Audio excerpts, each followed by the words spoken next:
palabas pala ito. Yan bang hinahanap mo sa isang magandang palabas? Siyempre, kailangan may bagong kwento. Diyan naman tayo makakasiguro na talagang maganda ang Amaya. Dahil pambihira ito. At hindi lamang ang istorya, kung paano nabuo ang istorya.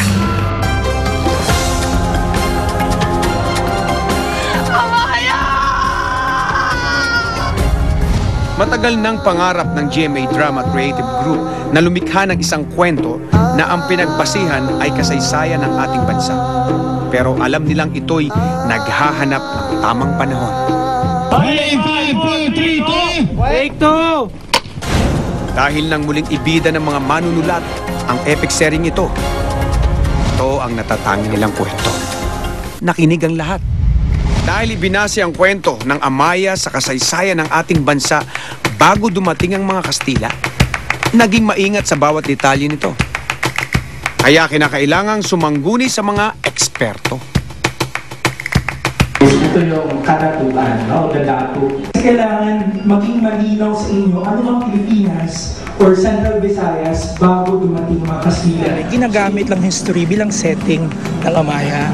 So pag pinag-uusapan kung authentic ba ito, kasi kadalasan yung tanong makatotohanan, may pagtatangkang GMA na maging tapat sa kasaysayan.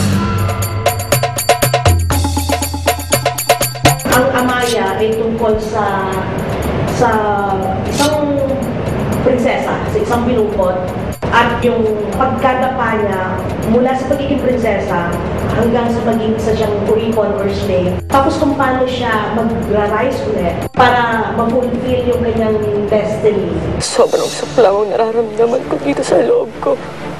Nangahangarin kong humawak ng kampila at pagbayarin sila sa lahat ng ginawa nila. Ano yung binukod?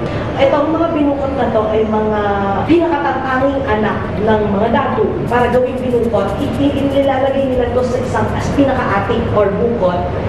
At doon siya naman, mula bata hanggang paglaki, nandoon lang siya. Si Amaya, binukod siya. Si Amaya, ginawa siyang binukod para maturuan niya ng pagkikipaglaban, para maturuan niya ng lahat ng dapat matutunan, to guide her para maging isang magaling na leader. Because yung tatay ni Amaya, na isang datu, ay walang anak na tagapagmana na lalaki.